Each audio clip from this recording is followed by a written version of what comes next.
Support Laneside. Get something cool. Good evening, everyone, and welcome back to The Drill Room, episode 18. As always, I am the Bearded Beast, Rob Johnson. And first and foremost, I want to thank you for rejoining us after lengthy illness.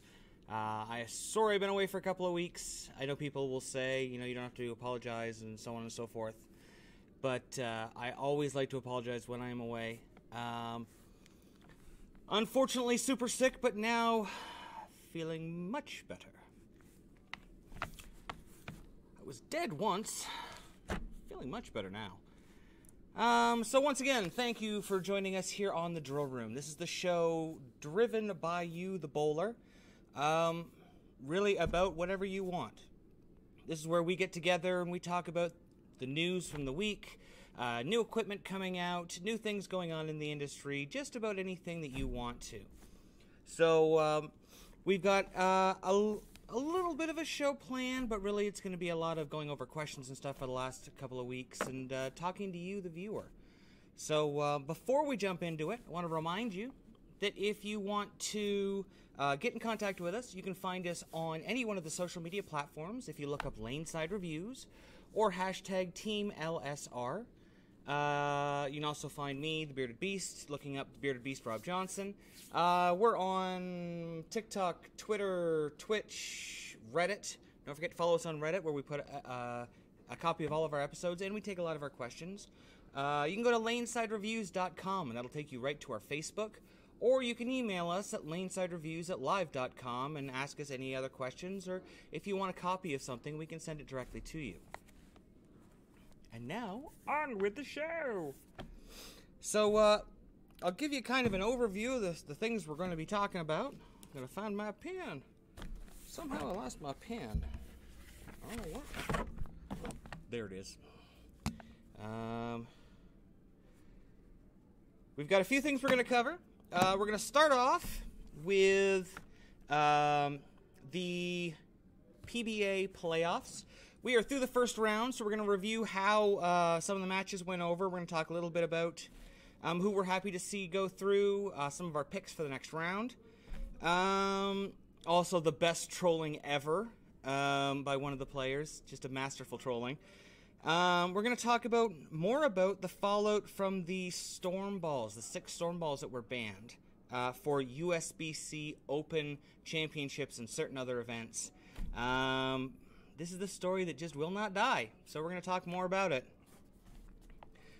Hello, Mobile! Hey, Vincent. Yeah, we're doing it tonight. Unfortunately, I have some classes on Tuesday and Thursday this week. I know.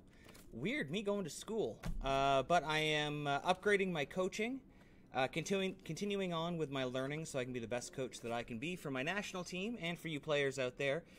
So this week we're going to go on Monday and maybe even Friday. We'll find out soon. But yeah, we're going to talk more about the fallout from the storm balls.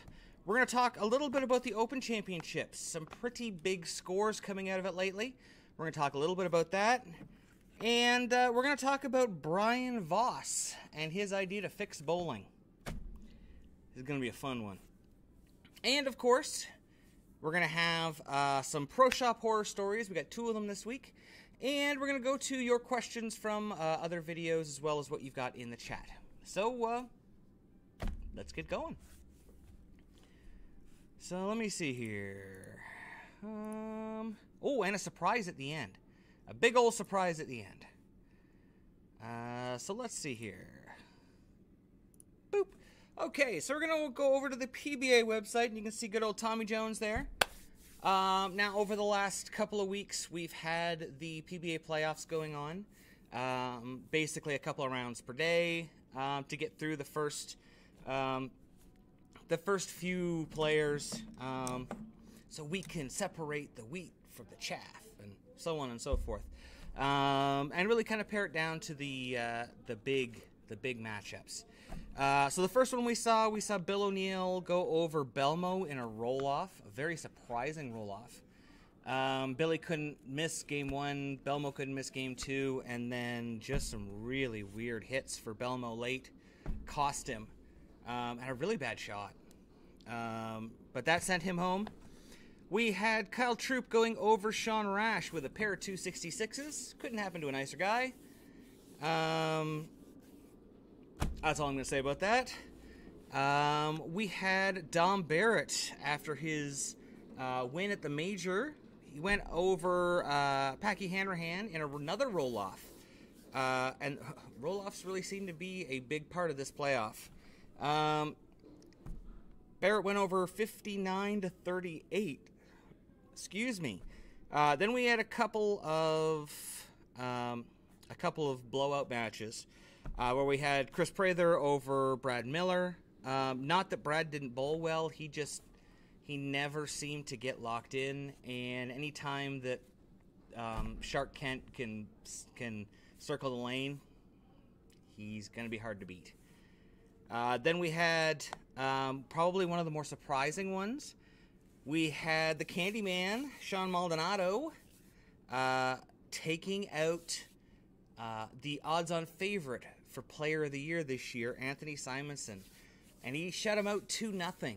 Anthony had never really seemed to get into any kind of good area here, and he got rolled, for lack of a better term. Then we had AJ Johnson over Butters, 2-0 as well. Once again, don't know what's going on with Butters. He is just such an incredible bowler, and he doesn't seem to be catching any breaks and really performing when he gets to the TV round. Maybe we're going to have somebody come on here and talk about psychological performance in bowling. That'd be kind of interesting. And then, in the last show, we had Jesper over EJ in another roll-off. This one's interesting, 38-24. Jesper with the Troll of the Year, playing just about every banned USBC ball in his arsenal. When they went on TV and they went through it, it's like, yep, that one's gone, that one's gone, that one's gone, that one's gone. Pretty funny. And then Tommy Jones going over Kyle Sherman 2-0. So unfortunately, Brad and Kyle eliminated, so we're not going to see any more shows on that. But we'll still see some behind-the-scenes things. I know they've got a lot of things planned. The interesting one with Maldonado, Sean hurt his back during, I believe it was the first game, and was really just able to kind of, he didn't have to out-bowl Anthony, but he still had to perform. Very much hoping he's okay. I know that he and Tom Doherty, they're good friends, and Tom went through some really bad problems with his back, so hopefully Tom's got some insight for him to help him get over it. I know myself, I contacted Tom and told him about my success I've had with yoga, trying to get my back kind of fixed. It's done really well for me, so maybe that could be something that works well for him. But very, very interesting. We see, some of the big names out. No Belmo. No Simonson. No EJ. So this is going to be potentially a big finish for somebody. You look at the people who are in there. Major title winners. Troop, Barrett, O'Neill, Prather, Jesper, Jones. A lot of guys with experience. Guys who are going to be Hall of Famers. And a couple of interesting ones. AJ Johnson has not had a lot of luck lately. The guy throws pins like 3-4 times back across messengers, but he just hasn't seemed to have a lot of luck. I am actually very interested to see some of these matchups. Like O'Neill versus Troop. You've got, once again, the two-hander versus the two-handed Slayer. The real deal, Bill O'Neill, he bowls a lot against two-handers. He knows that transition pretty well. Could be an interesting matchup. Barrett versus Prather. I like that matchup. Two guys who can really create some shape on the lane. Guys who are very good at manipulating ball reactions. Maldonado versus Johnson. Like I said, if Maldonado's back gets better, could be very interesting. And then Jesper versus Tommy Jones. If Urethane's in play, Jesper's always a threat. So, in my opinion, I don't know what everybody else thinks. In my opinion, I'm thinking probably... Boy, I hate to do this. You know what? I take O'Neill as the underdog against Troop, because he's due. That Barrett-Prather match is going to be really tough. Dom's been hot lately. Chris Prather, that one's pretty even. I'm going to call that one even. I don't know how to call that one. If you guys have an idea what you think, please let me know. Let me see here. Maldonado and Johnson. I hate to go against Maldonado, but it depends on how quickly the show's shot. If it was shot back-to-back and we don't know yet, and he's got a bad back, I would probably take Johnson in this. Maybe I'm being a little bit biased because he's a Johnson. Don beat Prather once this year. He did. So that's what I'm saying. Like, he really could. Like, Dom's hot right now, but Chris Prather's Chris Prather. It's really tough. Jesper versus Jones. I'm actually, and this might be a dark pick, but I'm going to take Jones over Jesper. Just because Jesper hasn't had a good year this year. I don't think he's matched up with the UC3. I know he's had he's been playing still the pitch blacks and stuff like that, but I just don't see him overcoming Tommy, who's had a very good year this year as well. So, I mean, we could see O'Neill, Johnson, Jones, and the winner of the Prather-Barrett match. Super Blitz seems to think it'll be Dawn. Let's go with Dawn. We'll take him as our pick.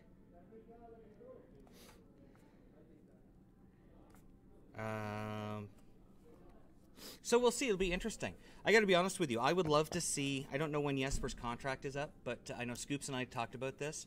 Love to see Jesper jump ship to Brands of Brunswick. Not because he's not doing well with Storm. I just think for a guy whose whole career is built on urethane, having access to the purple, the pink, the double cross, like all those different urethanes,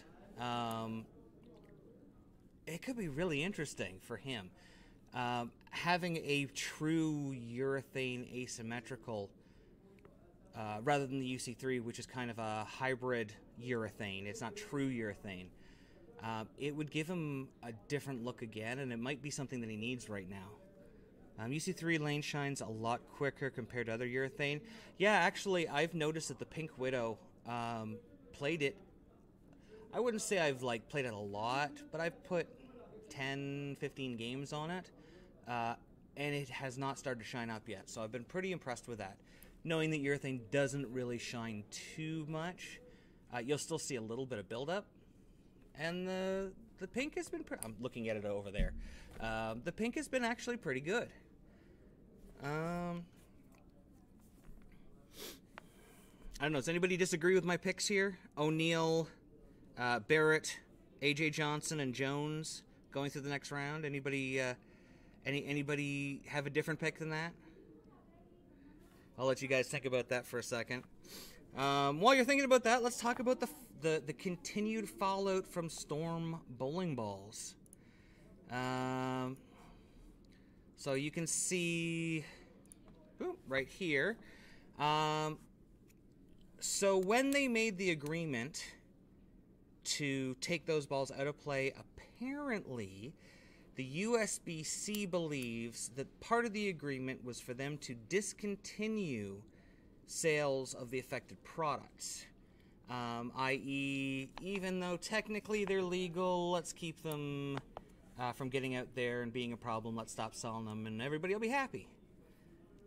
Well, USBC ain't happy because apparently Storm didn't. You can see the email here from Classic Products. It went out from 11thframe.com. Special thanks to Jeff Riggles. Highly recommend you subscribe to his channel or to his page. It's not very expensive, and you get a lot of really cool news, and you get stuff that not everybody talks about. And he gets a lot of this stuff early. And you can see there, as part of the agreement, Storm Products will discontinue sales of all affected balls. USBC has concluded its investigation and will not be taking action on additional balls related to this product. So basically, they were saying, all right, we've made an agreement. You're going to stop selling these balls. People can't use these balls in certain competitions, and everything will be fine. We'll just leave the rest for everybody else. Well, a lot of people thought to themselves, well, why don't I just buy these balls, try them out, and if I don't like them, I can trade them in. That's really bad. That's bad business for Storm. So I could understand why getting it, like taking them off the shelves, would have been in their best interest as well with the trade-in program, and yet they didn't offer it that way. They still left them out there. And, yeah, well, the USBC has told them, stop. Like, I know locally, Boofa Distribution here in Canada, which is like the only distributor, why am I saying it funny? I don't know. When it came down, they made a decision as a company before they found out about this to stop selling them. Which was a bit of a pain in the butt because I had one on order. But for obvious reasons, you know, if it's banned, it's banned. They gotta do their thing. But this is just the story that keeps on giving. Like, first, the poor people at the Masters had to give up their equipment.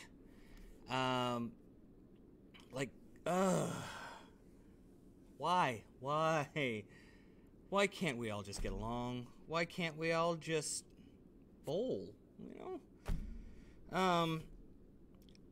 I am even more interested to see the complete data from USBC. Excuse me, I know it's been put out there where they had, you know, like, this one was, 98.6% fail, this one is 91% fail, this one did not get checked. I'd like to see the actual numbers, the actual sample size. As a more analytical person, I would want to see exactly how much testing they did before they did this, because this is a huge thing for Storm. Like, I'm not a Storm guy. I've said this before. I'm a Brunswick guy through and through, but this is about the industry. And this kind of shenanigans, weirdness going on, we don't need it. Like, if you approve the balls, you approve them, let them go. You know what? Put the 2-year rule in, like the PBA did. Put it on all equipment for these tournaments, so that way they always have to throw the newest stuff. Solves all the problems. We've talked about this before. But not the way that things are going right now. Like, seriously. USBC threatening distributors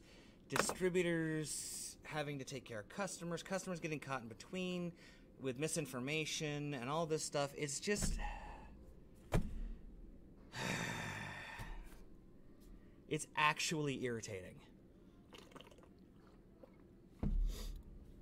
Like, it makes me not want to deal with bowling, because bowling is just supposed to be fun. We go out and we knock down pins. It's all this other garbage that makes it not so much fun. The newest bowling balls coming out from Stormline, the Zen Soul, has a drop average of 40... Well, yeah. That's what we're going to see from a lot of the manufacturers. It's going to directly correlate to what we see in equipment coming out now. Manufacturers are going to have to be extremely wary of what they put out for the durometer ratings, because they're gonna be afraid of having a ball banned or recalled or what have you. And while we know a change from 72 to 73 isn't a huge deal, when we start getting 4, 5, 6 points, we're going to start changing what we see, how the ball sees the lane. It has its goods and its bads. A harder ball is not going to, potentially, what we've seen so far, is not going to have the same kind of footprint that a 72 or 73 durometer hardness ball is going to have. So we're not going to see as much early hook. We're not going to see as wide a footprint interacting with the lane, creating friction. But just because hardness is going to change doesn't mean somebody's not going to come out with something else that does the same thing. Maybe they're going to change the polymers again. You see Brunswick using that gold sparkle, and that seems to make everything hook. So maybe there's another additive to come that will allow the hardness to be up, but increase friction as well. Who knows? So yeah, the Storm debacle rages on. All I can say is, Purple Hammer is still legal. No, if nobody had said anything about the Purple Hammer, none of this would have happened. No. You know what? It's good. I still believe that it's good that USBC is enforcing the rules. They came up with a new rule and they're enforcing it. As always, time and execution is what the problem is, not the rule itself. Look at the PBA. Once a year, and then everybody knows what's going on for that year, and they can reevaluate at the end of the year and make rule changes. It's the way it should be. Moving on. We're going to move on to the Open Championships, where we saw not one, but 2 monstrous scores in the last 2 weeks. The 8th of April, the Metro Produce of Baldwinsville, with my friend Anthony Pepe, threw up a ridiculous score of 10,444 for the all events for teams at the Open Championships. Now, people have said that the shot might be a little soft this year. We are hearing that there's a lot more people being able to add a little bit more shine to open up the lanes a little bit more, and it's created a lot more scoring. So if you go back to our show that we did on the Open Championships, you'll see that we had our some of our stuff for later, our late hook, our burn ball, things like that had higher finishes and polishes on it. We've heard from a few people that they're using actually a tiny bit of polish on their low end stuff as well, just to kick it through the fronts and then allow it to have some traction. So interesting stuff. But then the Delora brothers, they said, hold my beer. Averaging 235 as a team. Over 45 games, they shot 10,585. The old record lasted for, I think they said 27 years, and it's been dropped twice this year. What that tells me is there is a lot of scoring potential out there. Tons of it. It means that the pattern is being very easily blended out, and people are really able to get into a spot to score, to open the lanes up and really score. I've had a chance to watch a few videos, and you can see that there's plenty of angle down lane that you can create. Which, I mean, every year there's lots of angle, but this year it just seems to be... maybe it's not as long, because when you're seeing these big ball reactions, it's not 210ing or 710ing, which I've seen a lot in the past. It's actually getting through the pins. So it's very interesting. Very, very interesting. We're seeing these scores, tons of 300s. Holy moly. I think we've had 9 already, and we're through like the first month and a half. We're going to see a lot of records fall this year.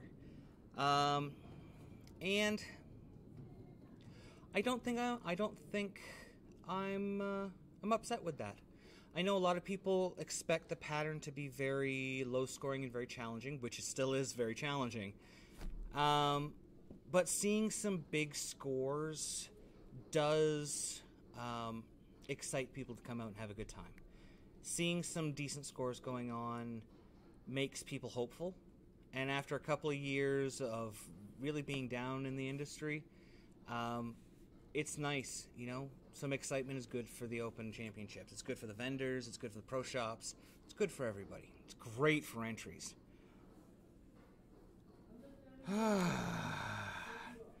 Next. I've been waiting for this one. So Brian Voss. Oh, Brian Voss. Once again, from 11thframe.com, Jeff Riggles. Don't forget to subscribe to his channel to get all of the stories to his page. Brian Voss has a plan to fix bowling. It's a TLDR kind of plan that talks and double talks over itself a lot.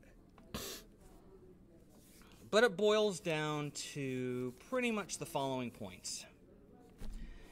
First and foremost, I think this one's a no-brainer for Brian Voss fans. One hand, thumb inserted in the ball. No two-handers. Next, rotating patterns, rotating house patterns, so that every week the patterns change, so that people have to learn to manipulate the ball, their ball roll, and so on and so forth.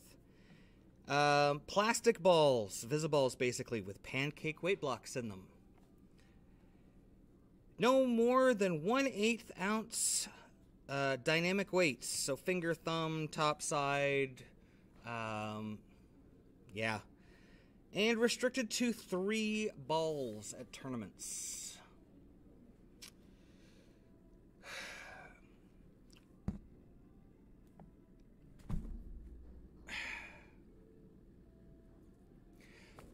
So, let's start at the beginning. The whole article is actually very well written. Brian is actually pretty well spoken when he's not angry. I've heard some tirades. But for the most part, he's a pretty smart guy. And what he wants is a return to skill-based bowling, where it's about hitting about hitting a spot down the lane 1/4 of an inch, about the ball's not impacting it. It's about what the player does. And that's something we've heard before. We had the PBA skills competition balls that we still see for some of the college and high school competitions. I think they're at 3.02 right now with their urethane ball with the pancake weight block. I have a lot of problems with anything that excludes. Bowling, like any sport, like really anything, has to evolve. The things that we do have to evolve. You can't stay doing the same things over and over again, otherwise you will die. Change or die, evolve or die. Excluding two-handed bowlers, you think about how many people have gotten into the game. He argues that two hands allow unskilled players to dominate skilled players. It's not all about ball speed and rev rate. We've seen that. Yes, two-handers have done very well, but it's not because they're just stronger. It's not just because they throw more revs. Look at Jason Belmonte. He is an incredible spare shooter. Kyle Troop does not throw it like Jason Belmonte. He throws it up the boards like a traditional player.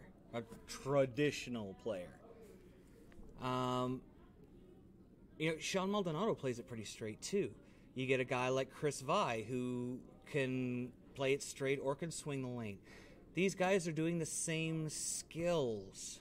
Anthony Simonson, he can play it forwards, he can play it back up. He can loft it halfway down the lane. They have developed new skills.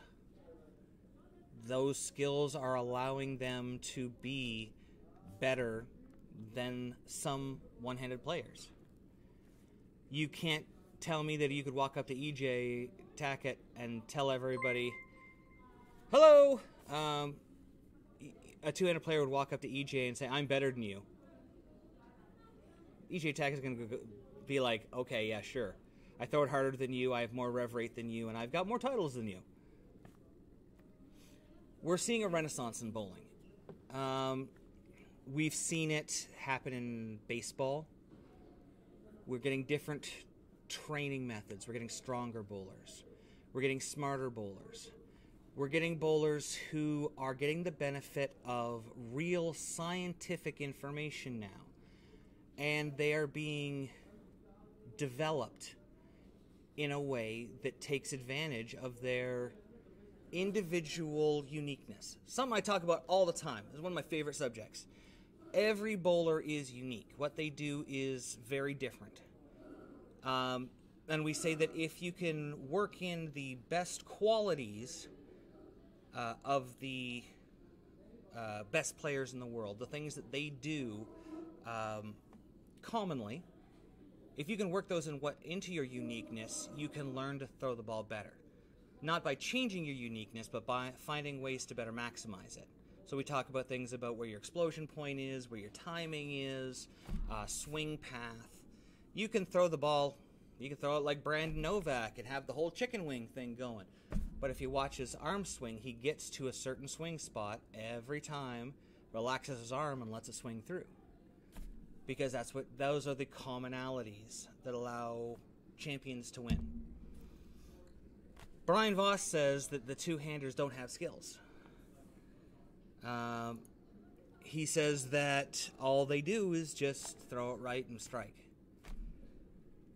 I would say that the preparation that I've seen guys like Jason Belmonte and Jesper and Chris Vi and guys like that, they do the same preparation anyone else does. Yes, they don't have the problem with exiting, with thumb exiting. Mike Miller threw it without a thumb one-handed. Why are you picking on him? You know, there's lots of... Tom Doherty throws it one-handed, no thumb. Why is what he's doing wrong? It's... Everyone is scared of change. Doesn't matter who you are. When you're in a certain groove, when you feel in a safe spot, when things change, you will naturally resist it. It's been 12 years now, guys. It's time to give it up. Two-handed bowling is not going away. Doesn't matter if you like it or you don't like it. People still don't like Tiger Woods. He changed the way that golf was played. People don't like John Daly. He changed the way golf was played. You know, every generation has some kind of revolution. In golf, they banned some clubs because the technology gave an unfair advantage.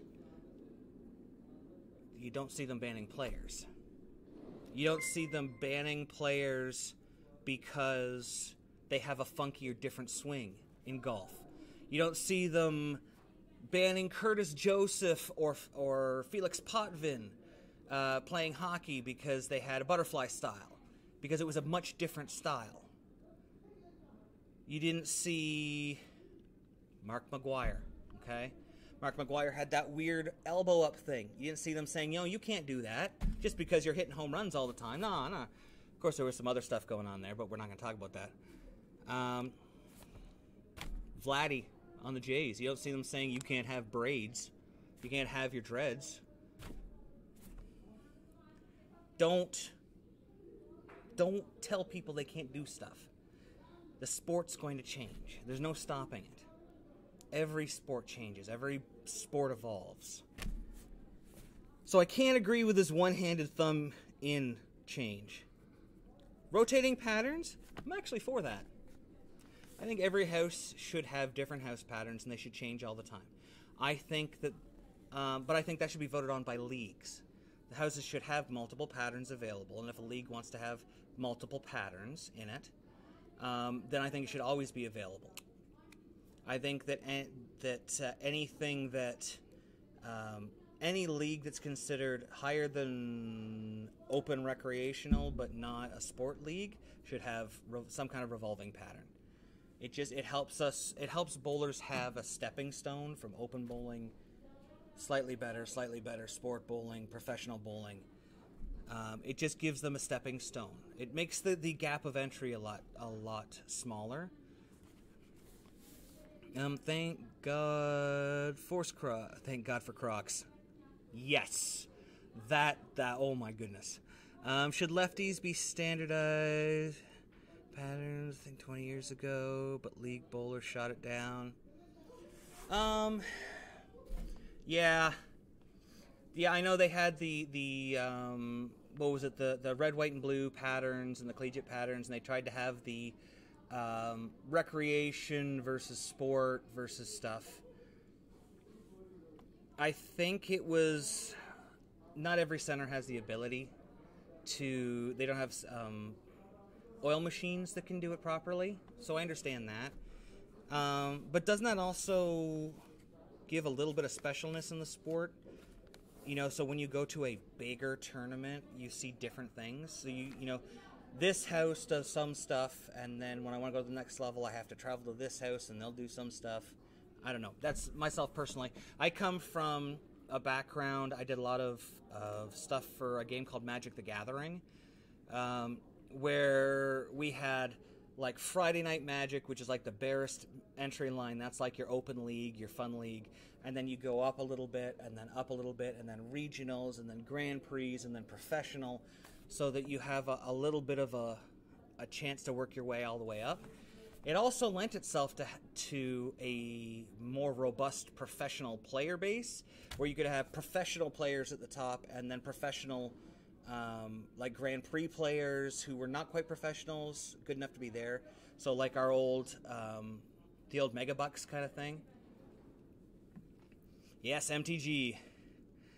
Two-handed is not easy. I've bowled with no thumb, one-handed for over 30 years, and can't do two-handed. It is really hard. Something I've been throwing around, my apologies, is trying to sit down and do a video series and actually learn how to properly two-handed bowl. We did a tips for two-handers a few years ago with Motive staffer Zach Wilkins, but I think it's a good thing that everyone should at least see. You're seeing more and more players try to work it into their bag. Not everyone can do it, though. We have a player locally who's, I'm not going to mention his age, but he is a seasoned bowler who recently made the switch over, our friend Wayne Blakely. He made the switch over to two-handed 2 years ago, and he's averaging 210 or 220. Like, because he had the one-handed knowledge, it was easier once he could throw it. But I know it's been really hard on his back and his knees, so it's not a young man's style of shot. I mean, you see Walter Ray do it, but he's a freak of nature. Oops, not sure why my message was removed. Haha, excited to start my very first league this summer. Oh, that's awesome. That's cool. Glad to hear you're starting your first league. I think the summer leagues are the perfect way to get in and really learn quickly before you go into a full league. I think summer leagues are really awesome. I would love to see leagues. When I was a general manager for Brunswick Center, we used to have short leagues, like 8-week, 12-week, 16-week leagues, so that we could turn them over really quickly and get people in and out. I would love to see more of those come through, because then you can have leagues going all the time. Summer leagues are always some of my favorite, though. They're just so relaxed. MTG is a fun game. You can also have things like EDH, and then yeah, I play a lot of EDH. I also play a lot of Arena. I started Magic back in beta Like, legitimately, people talk about, you know, I played Magic at the beginning. I had a local card shop owner who went out to Seattle to one of the game conventions and brought home a box of original beta, and that's what we started with. We learned out of the starter decks. So it was really cool. I played for quite a few years. I judged for more than a decade. Traveled the world, actually judging events where they were contested for hundreds of thousands of dollars. It was a lot of fun. I love to see my local house support a sports shot league or some sort, but hasn't happened yet. It's Bolero has been getting Get Your Gear League this summer, practice leagues. I love Get Your Gear, also known as Have a Ball leagues. You know, you pay a little bit extra and you can choose, you know, shoes or a bag or a ball or whatever. I think those are amazing for new bowlers. Those also tend to be short leagues. They tend to be 10 to 12, 14 weeks, and you get something really quickly. Yeah, Bolero used to be Brunswick. That they bought all the Brunswick centers, like the one I worked in. It's really tough to get sports shot leagues started. We tried one in my local house. It is very tough for people to get over their egos. Not in such a way that they think they're better than everybody else, but a lot of people's whose shots are born and based out of bowling on a house shot, when they go and throw on a sports shot, it doesn't make them feel good. Sport shots tend to show off your inability to repeat speed or directionality or rotation, and it tends to really dishearten a lot of bowlers. And some people do have egos where they don't want to go and bowl on a sport shot where they might average 190 on it if they're a 230 average house shot bowler, because they think it makes them seem less than what they are, which is a bunch of hooey. You know what? You're bowling against the other people. If everyone's bowling badly, everyone's bowling badly. Bowl. Do you have a favorite ball? Like, if you could only use one ball for the rest of your life, what would it be? I do! Hold on one second.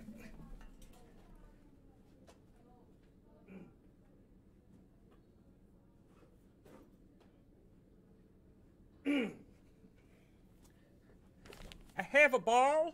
I named him Frank. I'll hold this up here. It's in a little bit of rough condition. This right here. You can see it's been plugged. But this is an old Sapphire Zone from Brunswick. It's not the most winningest ball ever made. It's not the most biggest hyped ball ever made. But it was the first ball I ever bought for myself. It was the first ball I ever had. When I bowled my first big game, when I won my first big tournament, I had a Sapphire Zone. They don't make balls like this anymore. It has the traditional light bulb core in it, but it also had this bismuth graphite nugget in the center, back when they could put other things in the ball, that made it super, super low RG, so it was very smooth, very easy to control ball. I sold it once, and thankfully, Scoops was able to find me this one, which I was able to fill and drill for myself. And I will never, ever make that mistake again of getting rid of my Sapphire Zone. It's absolutely irreplaceable. I finished mine, I believe it's at 500 plus polish, and I drilled it with a burn ball layout, so slower response. The pin is below the finger. I think it's 65 by 5 by 65, something like that. And it still hooks great. I put out a video on TikTok, you can see, and it still hits like a ton of bricks. Throws pins everywhere. It is absolutely my favorite ball that I've ever owned.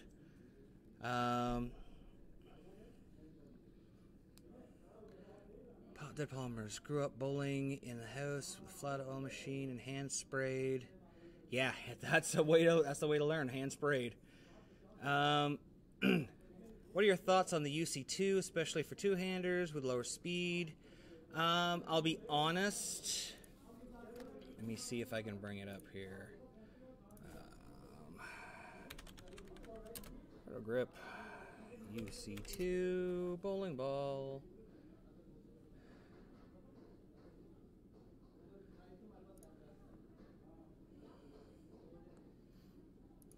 Okay, there's the UC2. Okay. The UC2 I've heard two things about, and I've seen one thing. The first thing is that the UC2 tends to die really quickly. It needs a lot of surface care, and that is from the pros. They drill a lot of the UC2s.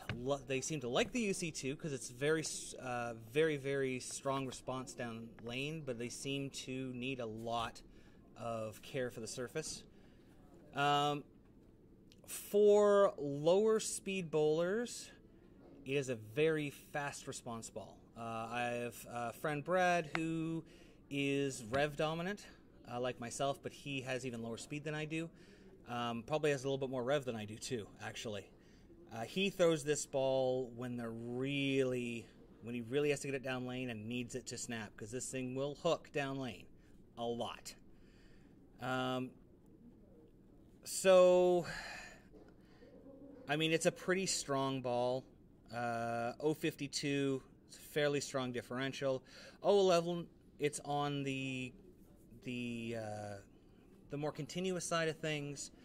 So if you give it like a skid snap layout, it's going to be fairly strong through the pocket, similar to what us Brunswick guys see out of something like Black Widow Ghost. This just is a little bit more sensitive for the cover stock. I don't want to talk it down because lots of people love it. There's nothing wrong with the ball. It's just you have to be very diligent on the cover preparation, keep it very clean, and you'll be fine.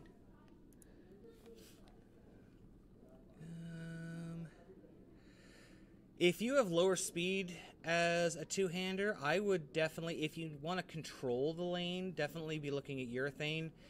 If you're trying to hook the lane,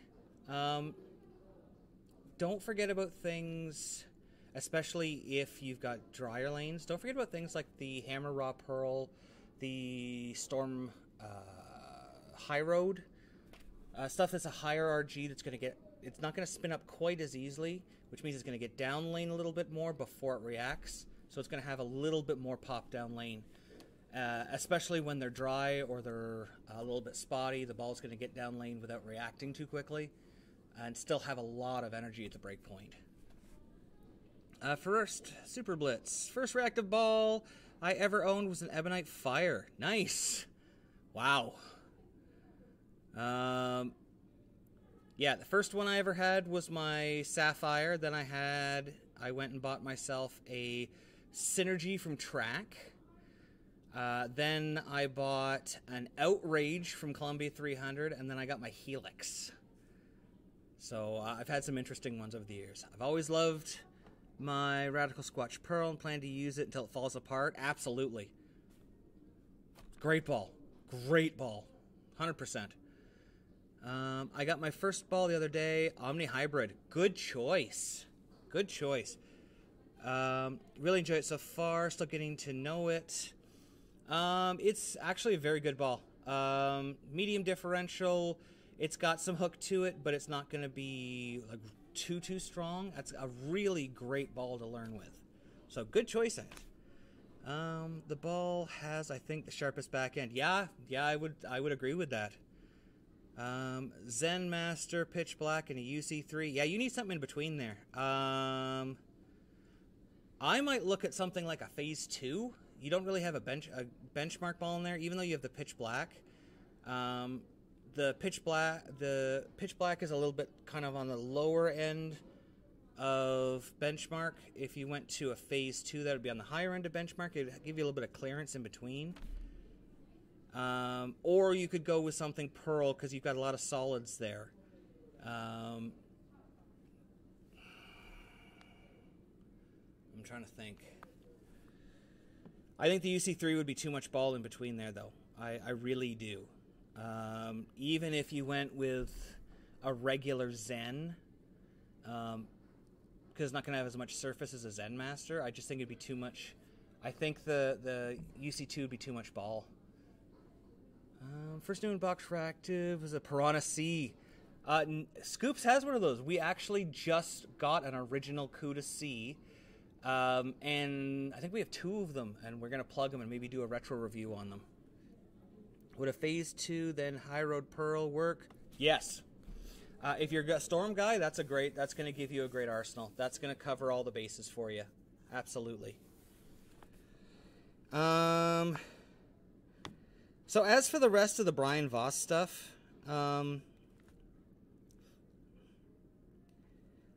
really torn on it. Plastic balls.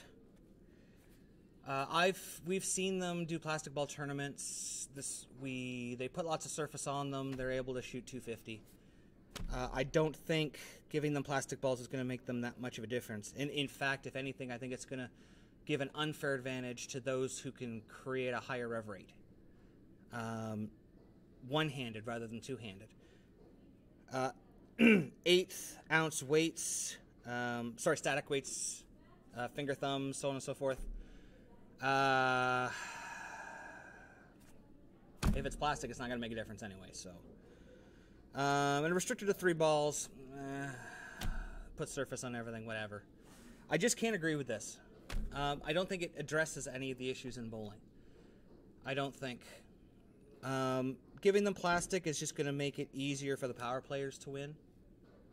You know, you're going to make that much bigger of a difference between the power players and the regular players because they can just hit it harder and get it to throw the pins around more. The static weights aren't going to make a difference at all. Rotating patterns I like. Restricted 3 balls, whatever. Like, honestly, that doesn't... I don't think that's the answer, but we don't really have an answer to what's going to fix bowling right now. Until there's some kind of standardization and testing to make sure everybody's doing the same thing, that's actually enforced. I mean, you don't even see really people going out and checking lanes anymore. It's awful. So, I don't know. It'll be interesting. Since I'm fairly young, 14, my ball speed is about 14 average, so I can get away with getting left. So here's something that you're going to want to think about, though. Okay? The problem with getting left early is you run out of room. You can only go so far left, and then you're on somebody else's lane. Being able to play up the boards more gives you more time to be able to move in. And it'll actually, because you're two-handed, you will be able to create more angle of entry by really being able to stay in it, stay closer to the friction, and you'll be able to score for longer. It's always good to hook the ball. We can all do it. But the name of the game is being able to get the ball to the pocket the same way every time. And if we're too worried about being too far left too early, we're going to be worried about the wrong things. Keep your hand... Okay, here's another thing. People always say keep your hand behind the ball. Keep your rotation behind the ball. So get the ball rolling more forward, end over end this way, rather than spinning sideways. Any tips for ball speed for two-handers? Yes. Work on your legs. I know it sounds funny, but with two-handers, 100% of your ball speed comes from your legs and your transition from your swing. So the more that you can strengthen your legs to push into your final step, the less you're going to be trying to pull with your arms, which means it's going to be easier to control, and you're not going to be reducing speed by holding onto the ball more. But with my hand, I still feel like my ball is hard to keep in line. Get some video. Take some video from right behind yourself. So line it up to the center of the screen with the center of your bowling arm, and take video of yourself and actually get real close. Zoom in and see where your hand is. The most common... I didn't even set up my camera for this tonight. I'm sorry, guys. One of the most common problems for two-handers is the same as one-handers. Is when you're coming down through the shot, you've got that nice box position. When you try to throw the ball, you see how my shoulder's moving? That motion, that movement, that rotation causes you to turn your hand through the rest of the shot. Same thing one-handers do when they try to pull it from the top of the shot. When you try to push the ball through the shot, you actually end up turning your shoulder. So even though your hand is still straight in accordance with your arm, your whole arm's turned.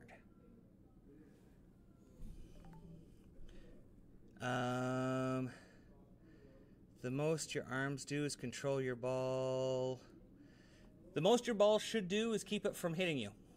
All it's there to do is hold on to it. Nothing above your wrist does anything for ball speed or rev rate. Nothing above your wrist does anything for ball speed or rev rate. Okay, I said it twice so that you hear it. It's just there as a hinge to keep the ball going straight in your swing slot. When you're holding onto the ball, you should have no muscle in your arms, so it just allows the ball to swing. As for legs, there's lots and lots and lots of stuff you can do for legs. I myself, this past year, started a powerlifting program where I do a lot of dynamic and max effort days with split up every 72 hours to build strength and endurance in my legs. I was able to go from an average of 15.6 mile an hour. I can now get the ball up to about 19 mile an hour. So, legs. As much legs as you can do, legs. Now, I got two more things I want to do before we get to more questions. The first one is I want to tell a couple of Pro Shop horror stories. These ones are awesome. We haven't had some in the last couple of shows. This is where I talk about things I've either seen or been sent into us. Both of these I saw this week, and these are good ones. The first one happens to have to do with my Sapphire Zone. I got it in, and I was starting to take out the thumb sleeve and the inserts, and well, there was a weird jelly-like substance in the fingers and in the bottom of the thumb slug. I couldn't figure out what was going on. So I get them out, and I'm kind of fiddling with it and poking and prodding and pulling, and it's like gooey and jelly and stringy, and I'm trying to pull it out, and it's coming out in little pieces and strings, and I get it out, and I look at it, and someone has put in the finger inserts and the thumb inserts with a hot glue gun.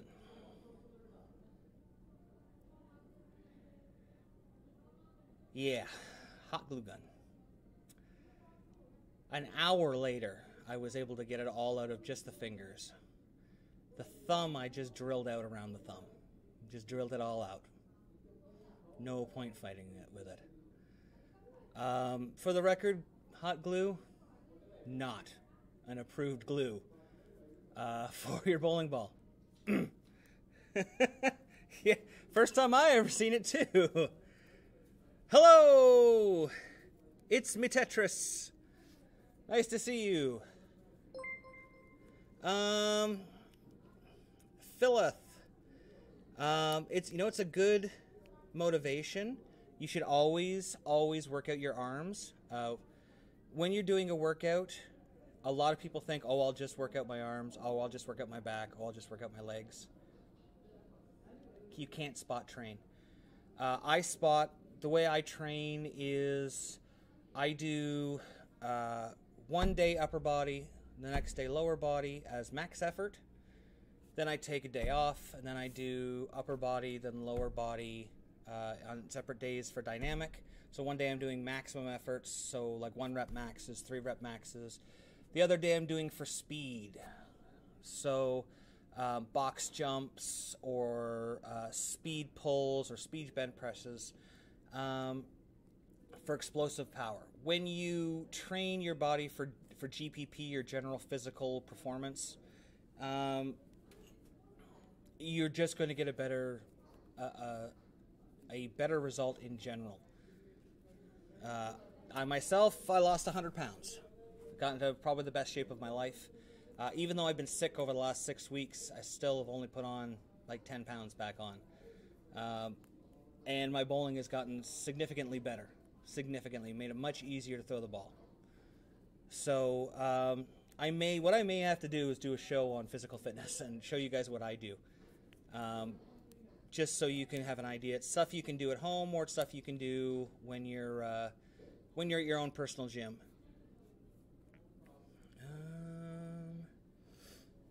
Let's see, I just started working out.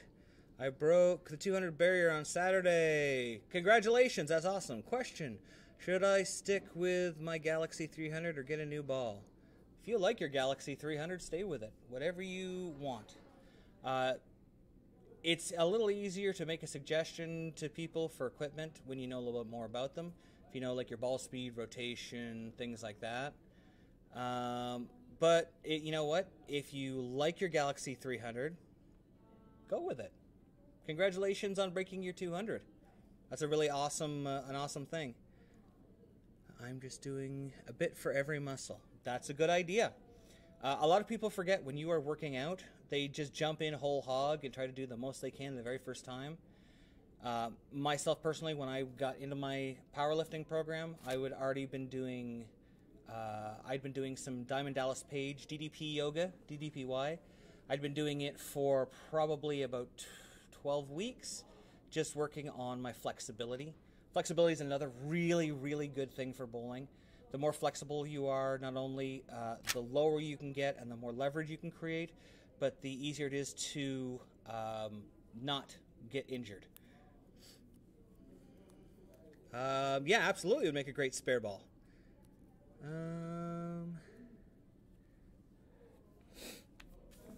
So yeah, the second horror story. This one's great, and this one's my fault, 100% my fault. Well, kind of 100% my. Nah. Well, okay. Gentleman comes to me. He's got a switch grip, and the switch grip has gotten loose in his thumb. Sometimes, if a ball gets impacted right on the switch grip, or if the hole was drilled improperly, it can warp a little bit. Happens with a fair few different kinds of switch grip or interchangeable thumb units. But anyway, he said, oh, you know, it's loose, it's kind of moving around. So I said, what you can do to snug it up is you take a small piece of electrical tape, very small piece of electrical tape, and you start by putting it at the very bottom of your switch grip.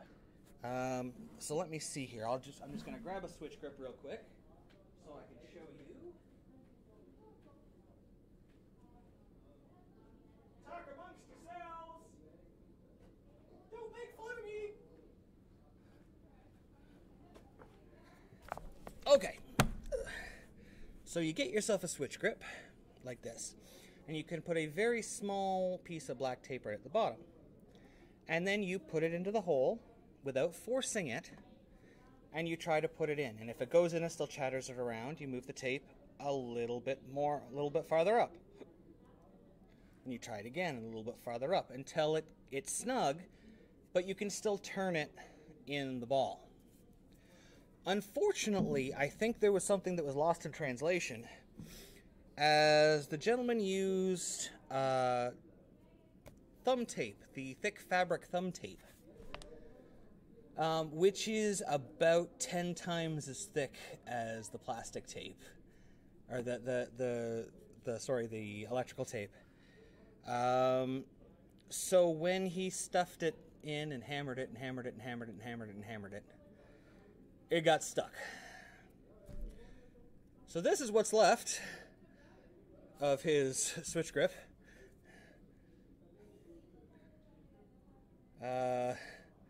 Literally had to drill the switch grip out to try to save it. To try to save the ball. I take responsibility for it because I told him to put tape on there. But yeah, it is a trick that you can do, especially during tournaments if you break a tab on a thumb. But you can't hammer it in, otherwise it's going to get stuck. Luckily, it's an easy fix because it's just a 1 3/8 bit. You just line it up. If you've done your switch grip and you have all your pitches, it's a really easy drill out once you get it all lined up. But man, is it a pain in the butt, especially when you have to drill through the fabric. What's going on down here? Started. My dad's helping me. He's 61. Active firefighter. Thank you for your service. That's awesome. Horror story happened to me this weekend. PSO drilled my ball for the wrong hand. Oh. Oh no. Oh, I had that done with a combat zone. Was drilled basically left-handed for me.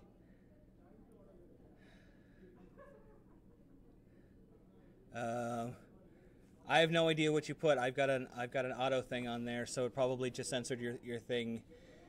It's me, Tetris. But yeah, that I'm sorry to hear that. Hopefully they fixed it for you.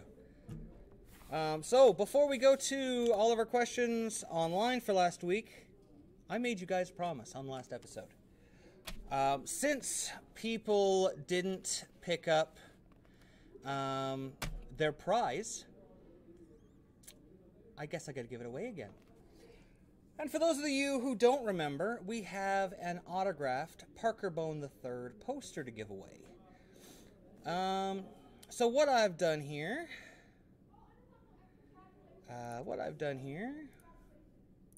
is I have put everybody's name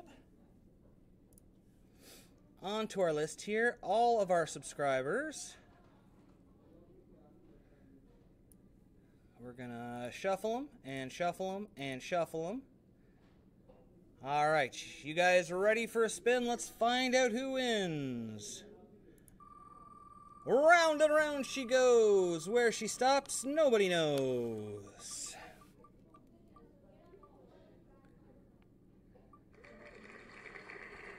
Legendarius BC. Legendarius BC. Congratulations. Yeah, the mod is super aggressive. So Legendarius BC, you have won the Parker Bohn III autographed poster. So we used whatever people's subscription name was. So if you want to contact me, you can email me at lanesidereviews@live.com, and I can verify your information with Twitch, and then we'll get this sent out to you. Not too bad, right? That is pretty awesome. Storm replacement hustle, didn't need it, so I picked up a fast pitch to replace it. I wouldn't have got rid of that hustle. Not a storm guy, but the hustle, like the hustle camo and the PBR, I have heard very good things about those. Very good things. So, time to go to the mailbag.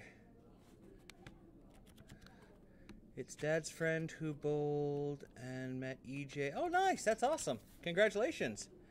Before I was two-handed, I washed my hands, went to throw a ball, and my finger slipped out. Yep. Yep, I've seen that happen before.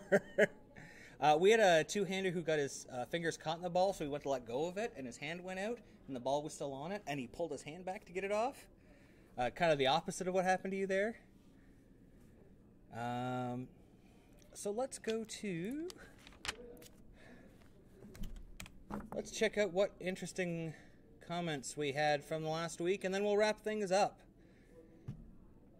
Let's see here. Comments. James, appreciating the speed reference. Yes, thank you. I'm glad somebody got that. Wasn't there 2 in there? I think there was another one too.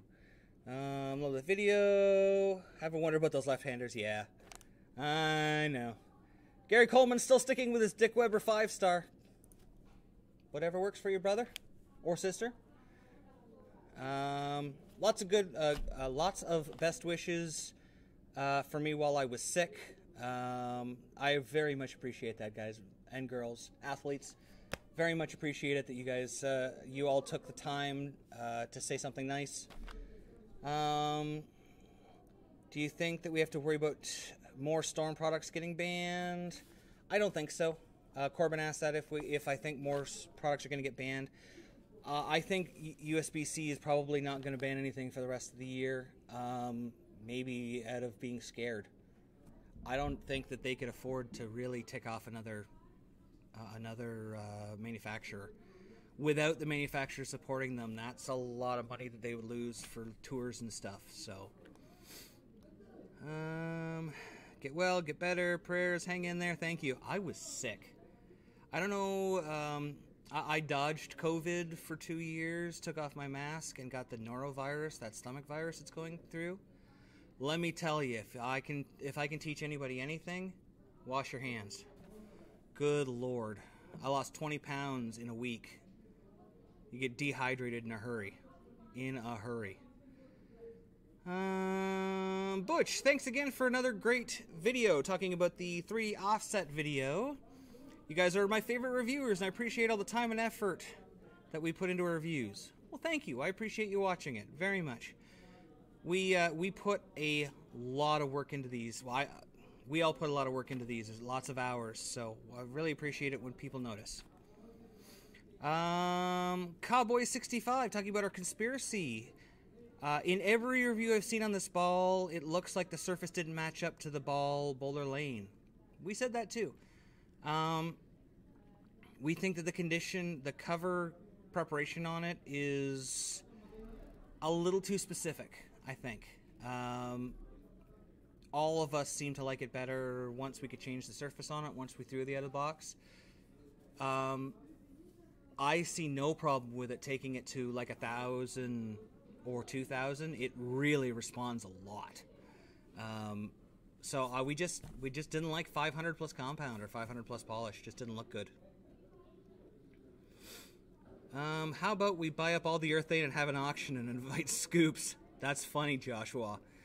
At some point, we are going to have to do a tour of Scoops and his many urethane balls. He literally just broke the Grizz back out. After the April Fool's joke that Brunswick put up about the new Grizz, he actually broke his out because we had a few of them and has been bowling with it. So yeah, all the urethane. My 2 cents. Super Blitz. Hey, Super Blitz, I'm reading your comment. A chemical reaction between the polish and the cover stock. Unlikely intentional. 100% agree. I think we're seeing something. I thought it was actually really interesting when they came out and talked about how the surface preparation actually made a huge impact on how the ball read. So that maybe they should be investigating the polishes and the cleaners and stuff like that too. Because I don't think it would be that hard for somebody as brilliant as, say, like Ron Hicklin to come up with something that kept the hardness above 73 but still created a bigger footprint, or had new spaghettis coming out of it to create more friction or something, or a new polymer that went in that created more friction and kept the hardness. Like, the dude is a genius. So I don't put it past him to come up with something that's ridiculous. 100 units in a mill. Thank you, Alex. Yes. There's actually a really cool picture online of how much oil you get per lane. And it's in a little graduated beaker that's about this tall, and there's like that much oil in it. You don't get a lot of oil. Tyler, hey Rob, fan for years, always liked your content. Question, I've been out of bowling for a little over 2 years, took some time off to finish my graduate degree, starting to get the itch again, all my equipment cracked. Sorry to hear that. He lost a breeze, a timeless, and a spare ball. Like to stick to Storm Roto, good benchmark. Any tips getting your timing back? Yeah, absolutely. First of all, go with what got you there. If you like a tropical breeze, get yourself one of the new ones. If you liked the timeless, go with a trend. Oh no, not a trend 2. Never mind. I was gonna say trend 2 would be really good. That would make sense. Maybe a Zen. The phase 2 is going to be your go-to, your benchmark ball. As for timing,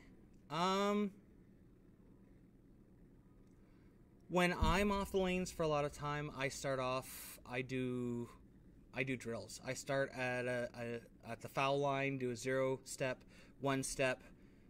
Then I'll do a 5-step drill. I don't do a lot of 3-step drills. I need to do more of those. And I just try to... When you throw the ball good, you have that feeling. So what I try to do is I start from the very beginning and I work myself back to try to find that feeling again. Just the biggest things I would watch out for, don't muscle the ball. Let the ball do the work. The more you let the ball do the work, the more that your swing timing from the top of your swing through your swing is going to be the same. It's going to be a lot easier for you to make those adjustments back into your timing. So hopefully that helps. A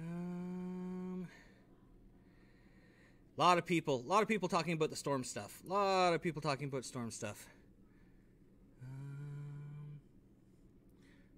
Lefty two-hander, but all I have is an Omni Hybrid. Any ball recommendations? Yeah. High Road, Raw Pearl, 3D Offset, lots of urethane. Any of those will look good in your hands. Sometimes I find the Omnis a tad too much hook. Urethane's going to be your friend as a two-hander. And don't be afraid to throw plastic. Something like a Spy from Radical. Packy Hanrahan's got one. They do hook. Some guy left his ball on the rack and actually took a house ball he used for spares. Whoops. USBC stated that after removing the polish, the ball is tested harder. Yeah, see, and that's what I'm talking about. I'd be interested to see them test the polishes and the cleaners to see what they're doing. That's a really weird situation because it's basically saying that the polish, because the polish is softer, that's what's making the ball softer. But if you're taking the polish off and the ball's still hard, it's just the polish that's soft, not the ball. Is a Galaxy 300 USBC legal? Absolutely it is. It is indeed. You're a weird two-hander? Awesome. I'm glad. Nobody is weird. We're all unique. Some people are more unique than others. Who makes the Galaxy 300? I think that was one of those off-brands. Columbia 300 used to make a whole bunch of those. Like they made the Bonanza 300. I believe they made the Galaxy as well. Which I believe, depending on which one it is, I believe it's an old urethane. Let me see if I can find it here.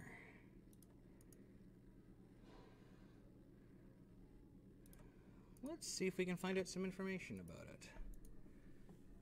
First, what color is your Galaxy 300? Can you tell me that? If the lanes are really dry, I like throwing up. Yeah, absolutely, with a T-zone, absolutely. Dry lanes, urethane is not for dry lanes. Urethane is for keeping the ball from hooking too much, even on oily lanes. It shows Ebonite and Brunswick. Interesting. Interesting.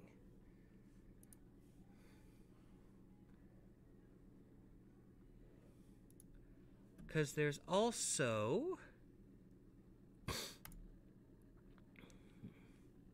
Yeah, it looks like the Galaxy came out for a few years.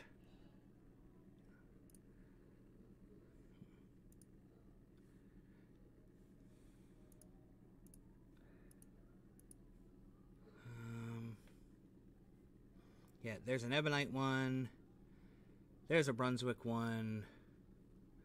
There might actually be a Columbia 300 one too. Good heavens. I think everybody made a Galaxy. That's weird. That is really weird. Yellowish gold, yeah, those were off-brand, shared by... Yeah, like I had a Bonanza 300 that had a 6-inch pin to CG on it, on a blue urethane ball. I ended up having like 3 ounces of top weight, so that thing was amazing. Hey, thank you! I am feeling better. Much, much better. Thank you very much. So there wasn't anything super interesting on the questions out there. Do you have anything else? When the Pitch Black was the only ball I had, when I used it during the open bowling, it hit like a wet napkin. Yeah, urethane and dry lanes, it'll burn up real fast and it won't hit very well. I grew up throwing my Brunswick Strike King. Nice. The red Strike King was the best one, in my opinion. Probably because it's the only one I threw, and it was the one that had the like, I think somebody threw a 900 with it or something. But I always found like the red hooked a little bit more. And we know that certain colors and certain additives do change the characteristics of the motion of a ball. So who knows? Green Strike King. Nice. Oh, you know what I'd love to see? I want to see them bring back the vintage line again, and I want to see some more of the wacky old titles. Like, bring back the Attitudes.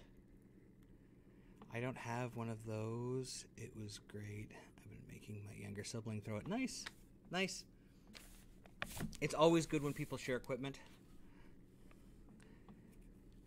Nice. You'll know if you look on the top of it, it'll have either a big E on it or a big B on it, or in the where the dot is, it'll say Columbia 300. One of those 3.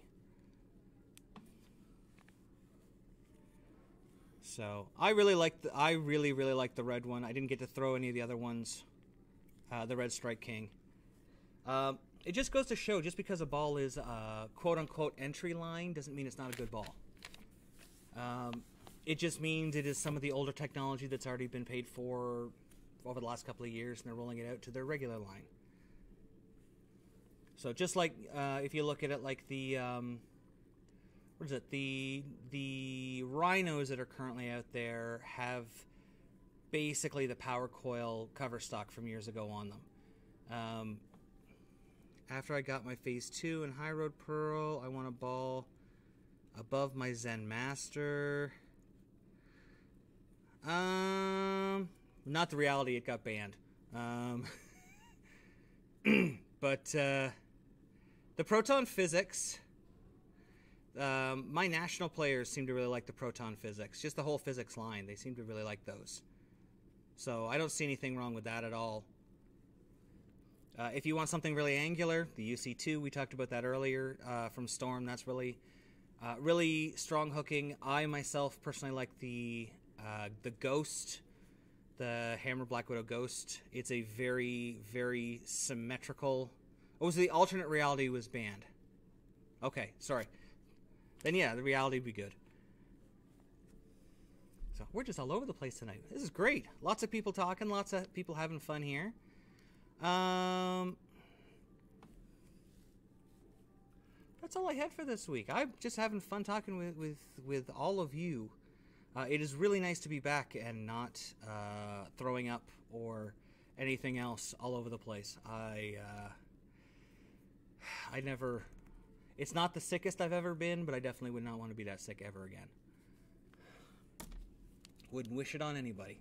That's just the way I am. So hopefully we're going to have, I believe, a stream on Friday this week. Like I said, I've got classes on Tuesday and Thursday this week. Becoming an even better coach. You never stop learning. I was recently talking to somebody about coaching, and I said, you know, I myself have been lucky. I've worked with some great players. I've had experience and success on every level, from local to international. But it's just taught me that I'm by no means an expert. I have so much more to learn. So I missed most of it, but I'll catch the Twitch VOD. Awesome.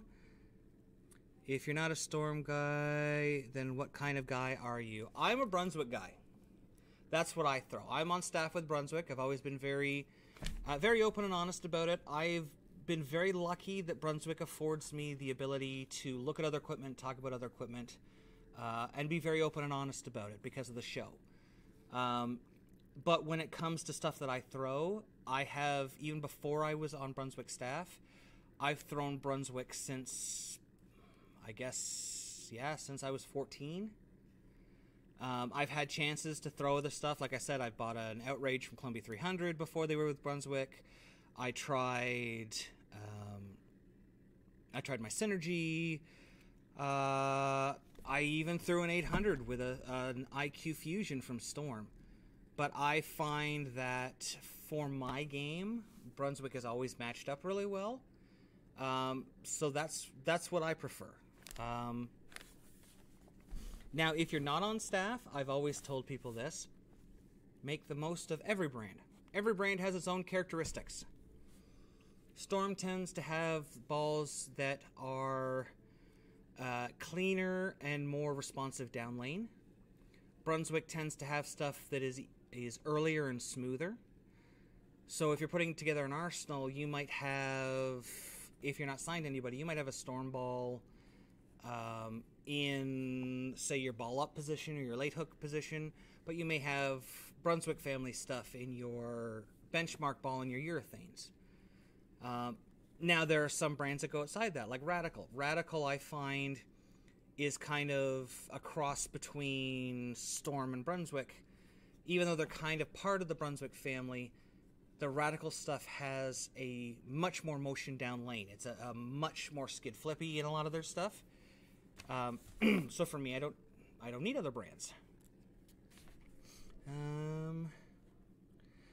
What is a drill or way to practice to get better at hitting your mark? Okay, so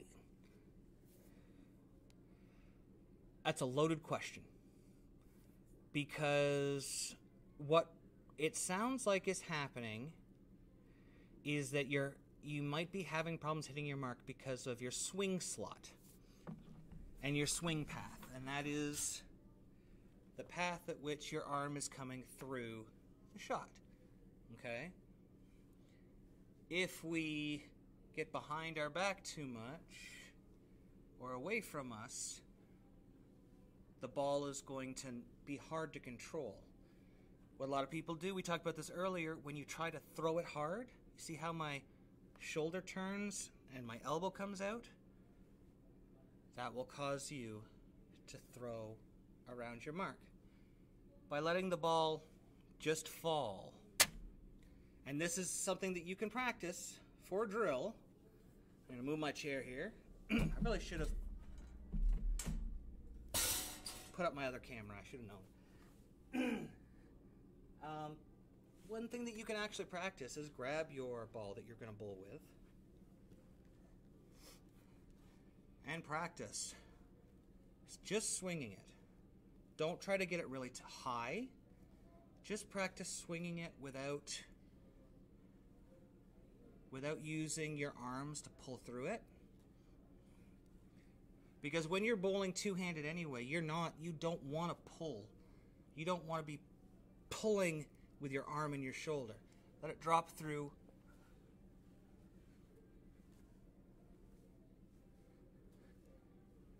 You also don't need a big backswing up here. You don't need a huge backswing. Your legs are creating all of your ball speed. So when you're swinging it like that, you can then move on. If you're in your backyard, if you have a piece of grass, a park or something, you can work on going back a little bit, letting it come forward, and letting it roll off your hand. And just take it up forward a little bit, let it drop back, and forward. So that you're not rotating this way. As a one-hander, we do the same thing with our push away. We push it away, let it drop back, go all the way through, and then come back all the way forward again. Same thing with a two-hander. Forward, let it drop through. And just keep practicing that. Let it roll off your hand and roll off your hand. The more you do that, the more your muscles are going to get used to it.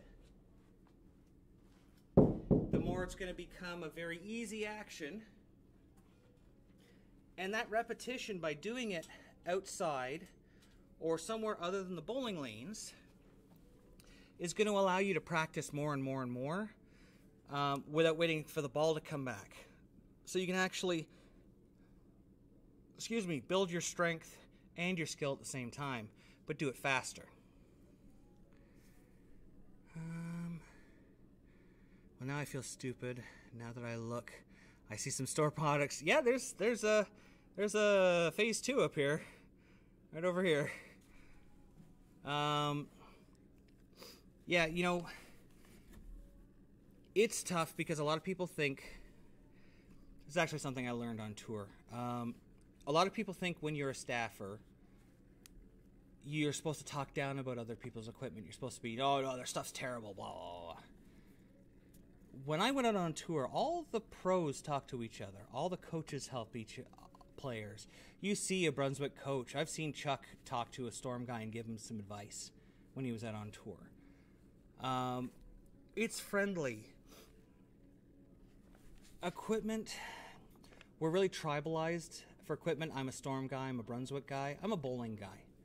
I throw the best ball that I have access to. I don't care who makes it. I've thrown 30-year-old equipment for high scores. I've thrown stuff right out of the box for high scores. I throw the best stuff that's available, and every bowler should.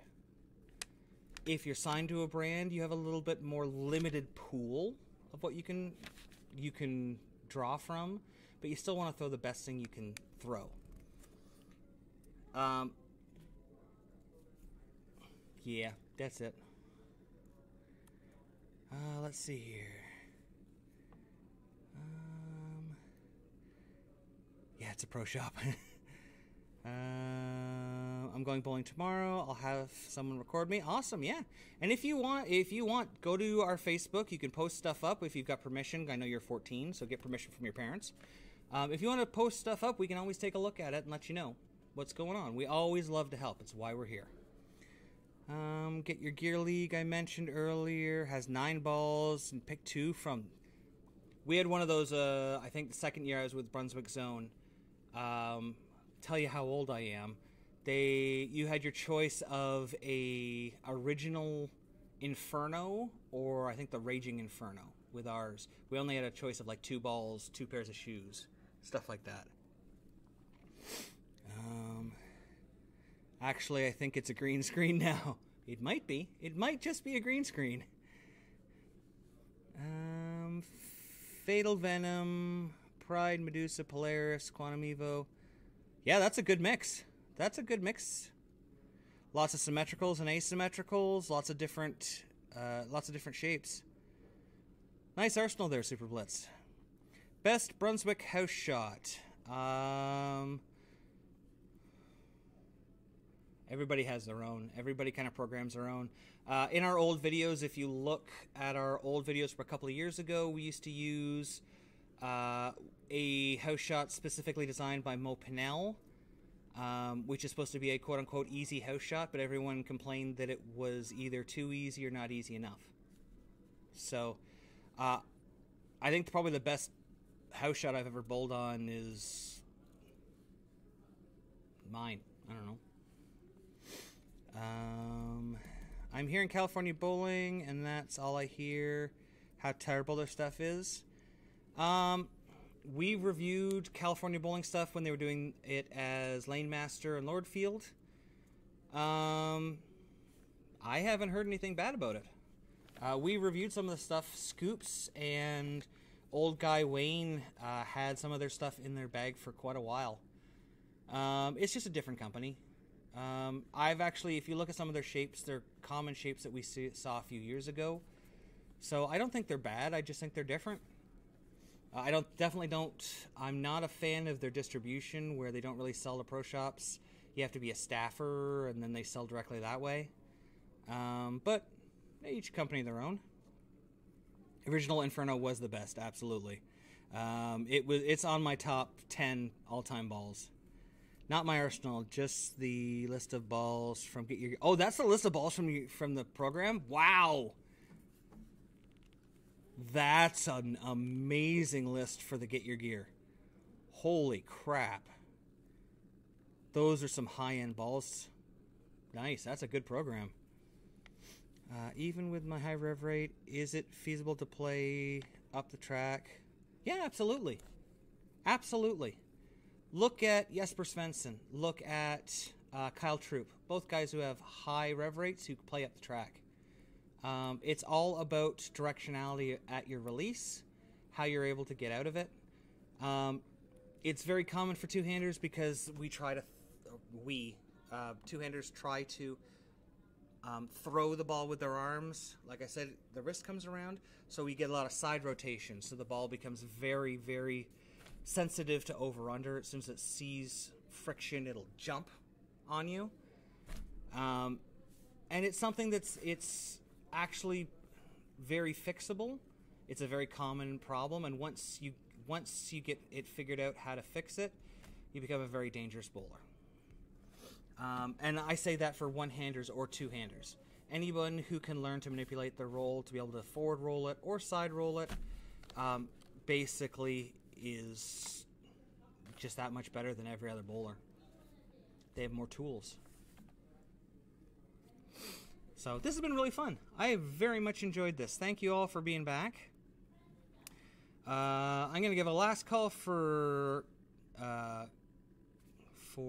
questions while I remind everybody, if you want to get in with us here on these, our usual days are Tuesdays and Thursdays at 8 p.m., but we always let everyone know about our upcoming Twitch shows on our Twitch channel, and on our Facebook and on YouTube. All you have to do is subscribe. Make sure you subscribe to our YouTube, because once we get to 40% subscribed, we're giving away a ton of stuff. I think we've got like 20 jerseys and some other crazy stuff we're giving away. So get to subscribing. Remember that we always replay these the next day on YouTube. So if you miss them here, you can't get to us on Twitch. You can always join us there. Put your questions up, because as you can see, we will answer them here. And don't forget to go on Reddit, where we have our pages where you can post things, post questions, all sorts of good stuff. Philith, I usually side roll with high axis tilt, but I can go up the back if I have to. That's perfect, yeah. The more... I've said this a few times, anyone can hook the lane. Anybody can hook 40 boards. Throw it from the 1 board to the 40 board and back again. Anybody can do it. That's not what the game is, though. The game is knocking down pins. And the way we do that is by controlling the ball and making sure the ball not only goes through the pins the same way, or as close to the same way every time, but in a manner that is the most conducive to allow us to score. So either striking or leaving us stuff that's not going to be hard to spare. The more you get side roll on the ball, the more action you get side to side, but it also becomes more difficult to control.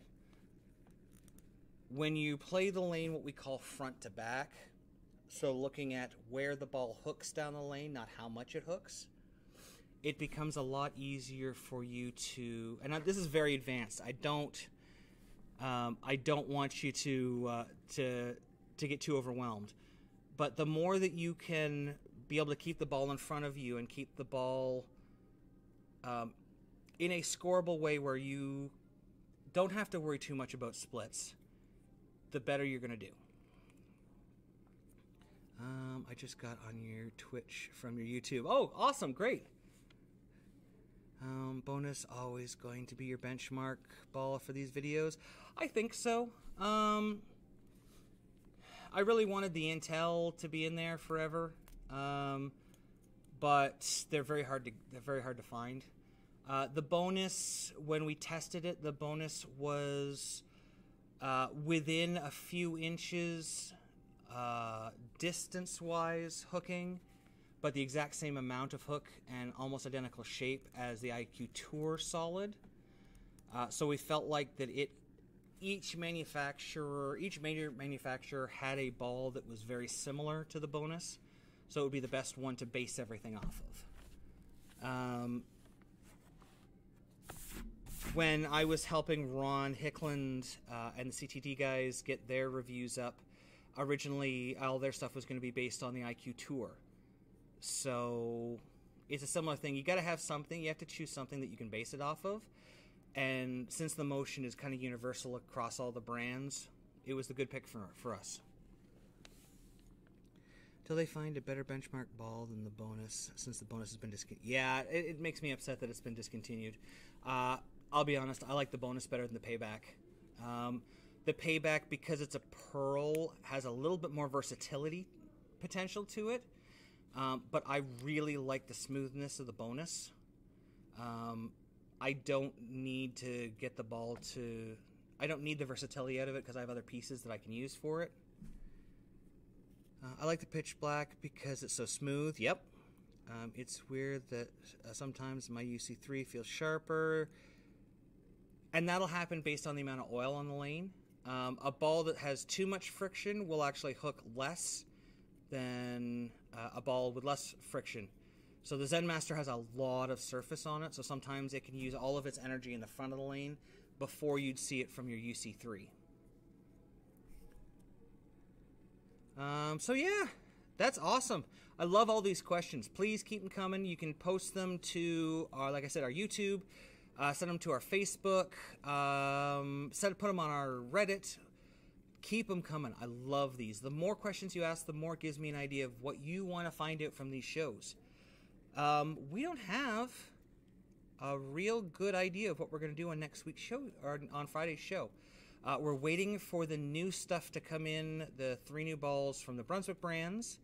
We're waiting on more information about the new releases coming from Storm, like the Zen Soul, just so we can tell you guys more stuff about it when we get the official release.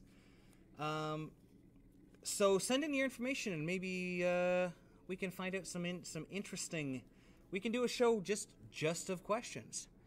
Payback core reminds me of the old Cyclops. Yeah, I could see that. A Cyclops core is a little bit bigger. But yeah, absolutely.